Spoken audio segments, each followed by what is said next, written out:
Hello students, આજનો subject thermodynamics, chapter number 1 basic concepts of thermodynamics, જેમાં last time આપણે system જોઈ લીધી, સરાઉન્ડિંગ શું છે એ જોઈ લીધું.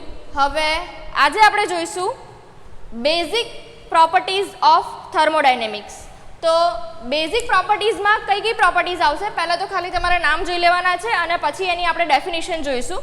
તો એમાં બેઝિક પ્રોપર્ટીઝ છે એ બેઝિક પ્રોપર્ટીઝને બીજું શું કહેવાય, પ્રાઇમરી પ્રોપર્ટીઝ કહેવાય. હવે પ્રાઇમરી પ્રોપર્ટીઝમાં કઈ કઈ આવે તો પ્રેશર આવશે, માસ આવશે, ટેમ્પરેચર આવશે, વોલ્યુમ આવશે, ડેન્સિટી આવશે, વેલોસિટી આવશે. હવે તમારે ધ્યાન રાખવાનું છે કે પ્રેશરને શેના વડે ડિનોટ કરાય, પ્રેશરને ડિનોટ કરાય કેપિટલ P વડે, માસને ડિનોટ કરાય સ્મોલ m વડે, ટેમ્પરેચરને ડિનોટ કરાય કેપિટલ T વડે, એના પછી વોલ્યુમને ડિનોટ કરાય કેપિટલ V વડે, ડેન્સિટીને આપણે ડિનોટ કરીશું રો વડે, આને વંચાય રો. ઓકે, વેલોસિટીને ડિનોટ કરીશું, આમ તો જનરલી કેપિટલ V વડે કરાતું હોય છે, પણ થર્મોડાયનેમિક્સમાં આપણે વેલોસિટીને ડિનોટ કરીશું કેપિટલ C વડે. એના પછી છે ડિરાઇવ્ડ પ્રોપર્ટીઝ. ડિરાઇવ્ડ પ્રોપર્ટીઝમાં કઈ કઈ પ્રોપર્ટીઝ આવે છે તો એ છે ઇન્ટરનલ એનર્જી. ઇન્ટરનલ એનર્જીને આપણે ડિનોટ કરીએ છીએ કેપિટલ U વડે. દેન આફ્ટર છે ફ્લો વર્ક. ફ્લો વર્ક થશે PV, પ્રેશર ઇન્ટુ વોલ્યુમ, જેની ડેફિનેશન આગળ આપણે જોઈશું. એના પછી છે એન્થાલ્પી. એન્થાલ્પીને આપણે ડિનોટ કરીએ છીએ કેપિટલ H વડે. એન્ટ્રોપીને ડિનોટ કરીએ છીએ આપણે કેપિટલ S વડે. સ્પેસિફિક હીટને આપણે ડિનોટ કરીશું કેપિટલ C વડે. ઓકે, એના પછી છે ટ્રાન્સપોર્ટ પ્રોપર્ટીઝ. ટ્રાન્સપોર્ટ પ્રોપર્ટીઝમાં કઈ કઈ આવે છે, વિસ્કોસિટી. વિસ્કોસિટીને આપણે ડિનોટ કરીશું મ્યુ વડે, આ mu. Okay, then after thermal conductivity છે, એ થર્મલ કન્ડક્ટિવિટીને આપણે શેના વડે ડિનોટ કરીએ છીએ કેપિટલ K વડે. એના પછી છે કોમ્પોસાઇટ પ્રોપર્ટીઝ. કોમ્પોસાઇટ પ્રોપર્ટીઝમાં કઈ આવે છે, અવાઇલેબિલિટી, જેને કહીએ છીએ exergy, not energy, exergy. Okay, તો આ બધી જે પ્રોપર્ટીઝ છે, આ બધી પ્રોપર્ટીઝ કઈ છે, થર્મોડાયનેમિક પ્રોપર્ટીઝ. એના પછી છે, હવે આ જે પ્રોપર્ટીઝ આપણે જોઈ એ બધાની આપણે ડેફિનેશન જોઈ લઈએ. એમાં સૌથી પહેલી છે બેઝિક પ્રોપર્ટીઝ. બેઝિક પ્રોપર્ટીઝ કોને કહીશું તો એવી પ્રોપર્ટી કે જેને આપણે ઓબ્ઝર્વેશનથી મેઝર કરી શકીએ, બરાબર, અથવા તો કોઈ પણ મેઝરમેન્ટ વડે માપપટ્ટી કે કોઈ પણ વસ્તુનો યુઝ કરીને આપણે માપી શકીએ, આપણે જાતે મેઝરમેન્ટ કરી શકીએ, એવી પ્રોપર્ટી છે. એ પ્રોપર્ટીને આપણે શું કહીએ છીએ, basic properties. Basic properties can be determined by simple observation or measurements. કોઈ પણ તમે ઓબ્ઝર્વેશન કરો છો, મેઝરમેન્ટ લો છો અને એના પરથી તમે જે પ્રોપર્ટી ડિફાઇન કરી શકો, એવી જે પ્રોપર્ટી છે એને આપણે કઈ કહીએ છીએ, બેઝિક પ્રોપર્ટીઝ કહીએ છીએ. ઓકે, હવે બેઝિક પ્રોપર્ટીઝમાં સૌથી પહેલું તો પ્રેશર છે. હવે પ્રેશરને આપણે ડિનોટ કરીએ છીએ કેપિટલ P વડે. કેપિટલ P પ્લસ એની જે ફોર્મ્યુલા છે, એની ફોર્મ્યુલા શું બને છે, ફોર્સ બાય એરિયા. હવે જ્યારે આ રીતે ફોર્મ્યુલા આપેલી હોય તો ફોર્મ્યુલા પરથી ડેફિનેશન બનાવતા આવડવી જોઈએ. કઈ રીતે ડેફિનેશન બનાવવાની, તો હંમેશા જે અહીંયા છેદમાં લખાતું હોય એને તમારે લઈ લેવાનું યુનિટ. યુનિટ મતલબ કે એકમ. હંમેશા આ રીતે આપણને ફોર્મ્યુલા આપેલી હોય અને ફોર્મ્યુલા પરથી આપણને એવું કીધું હોય કે ભાઈ તમે ડેફિનેશન બનાવો, તો ઓલવેઝ જે અહીંયા છેદમાં લખેલું હોય, ડિનોમિનેટરમાં જે લખેલું હોય એનો ઓલવેઝ તમારે યુનિટ લઈ લેવાનું. હવે આની ડેફિનેશન શું થશે, ફોર્સ એક્ઝર્ટેડ બાય ફ્લુઇડ પર unit area is known as pressure. ગુજરાતીમાં કહું તો એકમ ક્ષેત્રફળ પર લાગતું બળ. અગેન ક્ષેત્રફળ, એરિયાને આપણે ક્ષેત્રફળ કહીએ છીએ, એને શું લઈએ છીએ આપણે, એકમ લઈએ છીએ. એકમ ક્ષેત્રફળ પર લાગતું, ફોર્સ મતલબ કે બળ, એકમ ક્ષેત્રફળ પર લાગતું બળ, એને શું કહીએ છીએ આપણે, પ્રેશર. બીજી કઈ રીતે લખી શકાય, it is ratio of force to area. આ રીતે જ્યારે પણ ફોર્મ્યુલા આપેલી તો તમે રેશિયો, ગુણોત્તરમાં પણ લખી શકો કે ભાઈ બળ અને ક્ષેત્રફળના ગુણોત્તરને પ્રેશર કહેવાય છે. જનરલી આપણે ડેફિનેશન આ રીતે લખવાની, એકમ ક્ષેત્રફળ પર લાગતું બળ તેને પ્રેશર કહેવાય. force exerted by fluid per unit area is known as pressure. હવે પ્રેશરનો આપણે યુનિટ લખવો હોય તો એનો યુનિટ શું થશે? ફોર્સનો યુનિટ આપણને ખબર છે, શું થાય છે? ન્યૂટન. એરિયાનો યુનિટ થાય છે મીટર સ્ક્વેર ઓર mm સ્ક્વેર, તો એનો શું થશે? ન્યૂટન પર મીટર સ્ક્વેર ઓર ન્યૂટન પર mm સ્ક્વેર. ઓકે, એટલે પ્રેશરનો યુનિટ ખ્યાલ હોવો જોઈએ ને એની ડેફિનેશન કઈ રીતે લખાય એ તમને ખ્યાલ હોવી જોઈએ. એના પછી છે માસ. માસ કોને કહીશું? Quantity of matter is known as mass. કોઈ પણ જથ્થો એને તમે શું કહી શકો? માસ. બરાબર. અને માસ છે એ માસનો યુનિટ તમને ખ્યાલ છે શું છે? કિલોગ્રામ. ઓકે, એના પછી છે ટેમ્પરેચર. હવે ટેમ્પરેચરની ડેફિનેશન પણ આવડવી જોઈએ. Degree of hotness of any system is known as temperature. કોઈ પણ સિસ્ટમનું ઠંડાપણું કે ગરમપણાનું માપ એને શું કહેવાય છે? Temperature. Degree of hotness or coldness તમે એડ કરી શકો છો એમાં. Degree of hotness or coldness of any body is known as temperature. Any body or any system.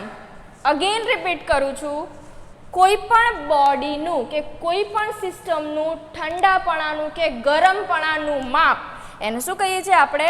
તાપમાન. અને તાપમાનનો યુનિટ તમને ખબર છે ભાઈ, કેલ્વિનમાં પણ આપણે એને ડિનોટ કરીએ છીએ. કેલ્વિનમાં પણ મપાય છે, ડિગ્રી સેલ્સિયસમાં પણ મપાય છે, ફેરનહીટમાં પણ મપાય છે.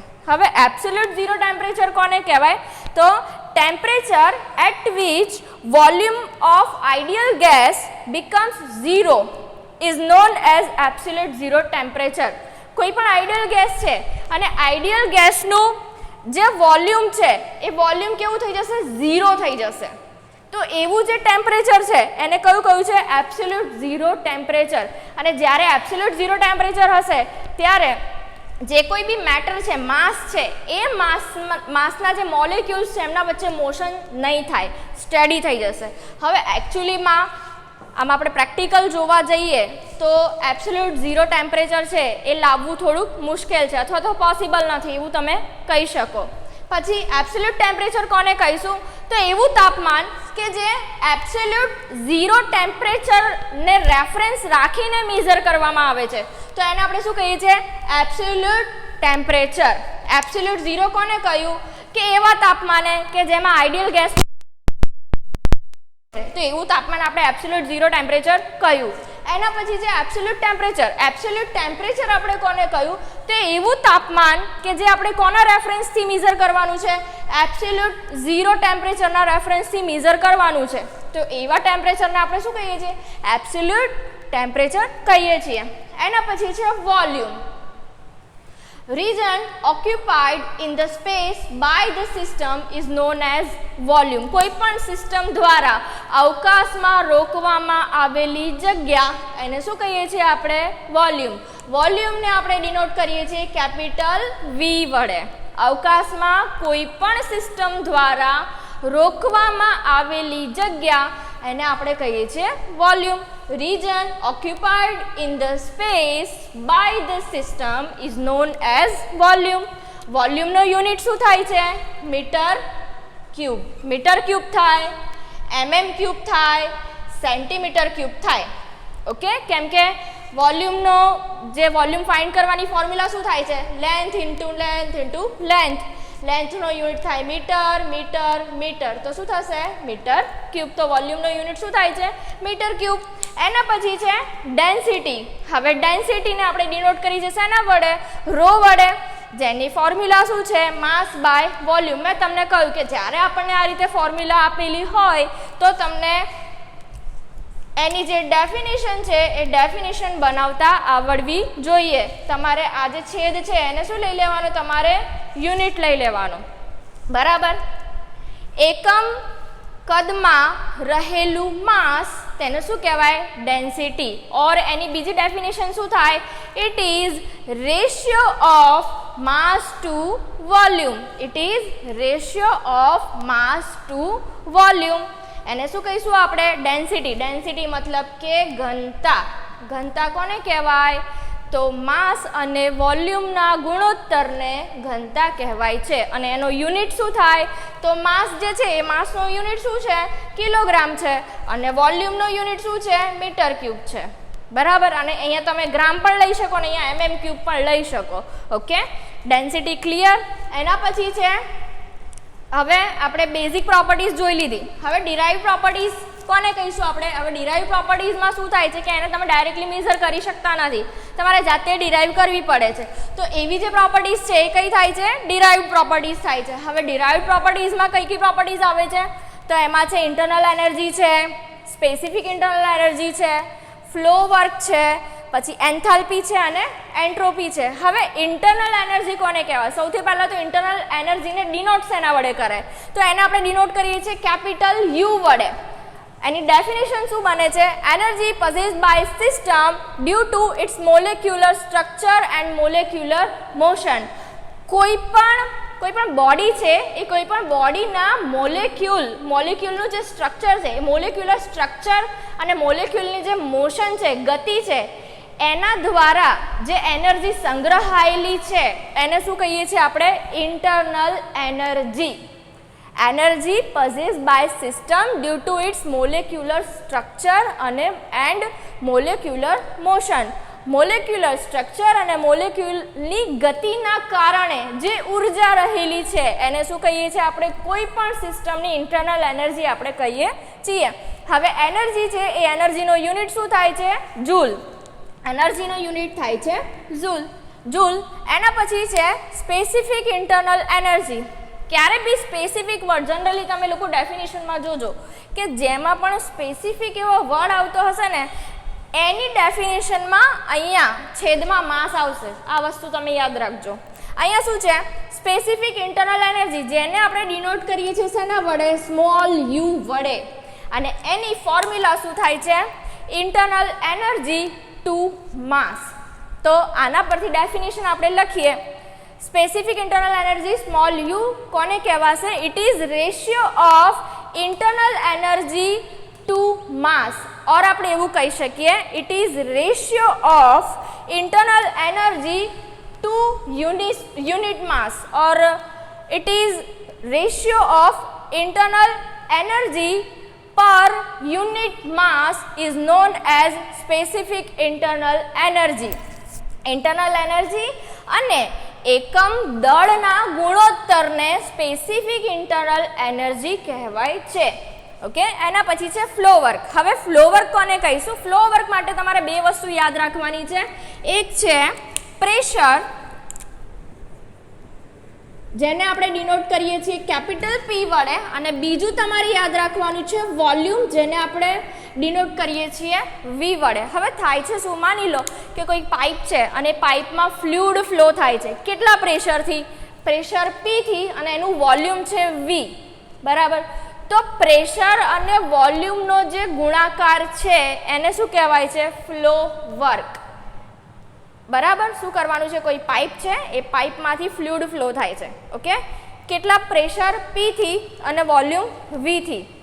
ઓકે, અને પ્રેશર અને વોલ્યુમનું જે મલ્ટિપ્લિકેશન છે એને શું કહેવાય છે? Flow work. ડેફિનેશન જોઈએ આપણે. Work associated with flow process is known as flow work. કોઈ પણ પાઇપમાંથી ફ્લુઇડ વહેતું હોય અને એના દ્વારા થતું કાર્ય, એના રિલેટેડ થતું કાર્ય, એ શું છે? ફ્લો વર્ક છે. અને ફ્લો વર્કની ફોર્મ્યુલા શું થાય છે? PV. આ તમારે PV યાદ રાખવાનું છે, કેમ કે આગળના ચેપ્ટરમાં આ વસ્તુ આવશે. એના પછી છે એન્થાલ્પી. એન્થાલ્પી, જેને આપણે ડિનોટ કરીએ છીએ કેપિટલ H વડે. ઓકે, અને સિમ્પલ એની ફોર્મ્યુલા શું છે? તો internal energy plus flow work. તો આના પરથી એની ડેફિનેશન શું બનશે? It is summation of internal energy and flow work. Internal energy અને ફ્લો વર્કના સરવાળાને એન્થાલ્પી કહેવાય છે. અગેન રિપીટ કરું છું, it is summation of internal energy and flow work. Internal energy જેને આપણે ડિનોટ કરીએ છીએ કેપિટલ U વડે, અને ફ્લો વર્કને આપણે ડિનોટ કરીએ છીએ PV વડે. તો આની ફોર્મ્યુલા થશે H is equal to U plus PV, જે અહીંયા આગળ લખેલી છે. ઓકે, એના પછી છે એન્ટ્રોપી. એન્ટ્રોપી કોને કહીશું? Entropy is the measure of disorderness of system. કોઈ પણ સિસ્ટમમાં રહેલી અણુઓની અવ્યવસ્થા, એને શું કહીએ છીએ આપણે? એન્ટ્રોપી. હવે એન્ટ્રોપીને આપણે ડિનોટ શેના વડે કરીએ છીએ? કેપિટલ S વડે. સિમ્પલ યાદ રાખવાનું છે, કોઈ પણ સિસ્ટમમાં રહેલી અવ્યવસ્થાનું માપદંડ, એને શું કહેવાય? Entropy. Entropy is the measure of disorderness of the system. કોઈ પણ સિસ્ટમમાં અણુઓની અવ્યવસ્થાનું માપદંડ, એને શું કહેવાય? એન્ટ્રોપી. ઓકે, સેમ વસ્તુ અગેન આવ્યું સ્પેસિફિક એન્ટ્રોપી. મેં તમને શું કહ્યું કે ભાઈ કોઈ પણ આવી રીતે સ્પેસિફિક વર્ડ આવતો હશે ને તો એમાં જે પાછળ લાગે એની નીચે માસ લગાડી દેવાનું. એન્ટ્રોપી ભાગ્યા માસ.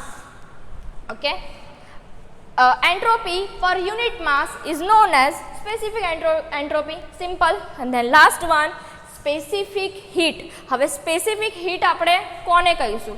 કોઈ પણ સબસ્ટન્સ છે, એ સબસ્ટન્સ કેટલું લેવાનું તમારે? 1 કિલોગ્રામ જેટલું લેવાનું, અને એનું તમારે ટેમ્પરેચર વધારવાનું છે. કેટલું? 1 ડિગ્રી સેલ્સિયસ.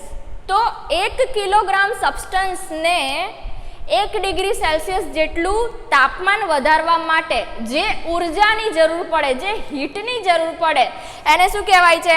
Specific heat. બરાબર. હવે ડેફિનેશનમાં જઈએ તો ડેફિનેશન એની કઈ રીતે બને છે? તો heat energy required to raise temperature of unit mass of the substance by 1 degree Celsius is known as specific heat. Simple તમારા ફંડા યાદ રાખવાનું છે. હું તમને કહી દઉં કે ભાઈ આપણે પાણી લીધું, બરાબર. પાણી તમારે કેટલું લેવાનું છે? યુનિટ માસ. યુનિટ માસ જેટલું આપણે પાણી લીધું, ઓકે, અથવા તો 1 કિલોગ્રામ, બરાબર. એ 1 લીટર, એને તમે મેઝર કરીને લઈ શકો 1 કિલોગ્રામ, બરાબર.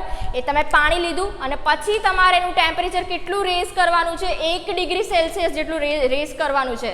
તો એ 1 ડિગ્રી સેલ્સિયસ જેટલું પાણી રેઝ કરવા માટે, વધારવા માટે જે એનર્જી, જે હીટની જરૂર પડે છે ને, એ હીટને આપણે શું કહીએ છીએ? Specific heat. કોઈ પણ સબસ્ટન્સનું તાપમાન 1 ડિગ્રી સેલ્સિયસ જેટલું વધારવા માટે જે હીટની જરૂર પડે તેને શું કહેવાય છે? Specific heat. પણ એટલું યાદ રાખવાનું છે કે જે આપણે સબસ્ટન્સ લઈએ છીએ ને એનું માસ કેટલું હશે? 1 યુનિટ હશે. ઓકે, તો અહીંયા લેક્ચર આજે આપણો કમ્પ્લીટ થાય છે.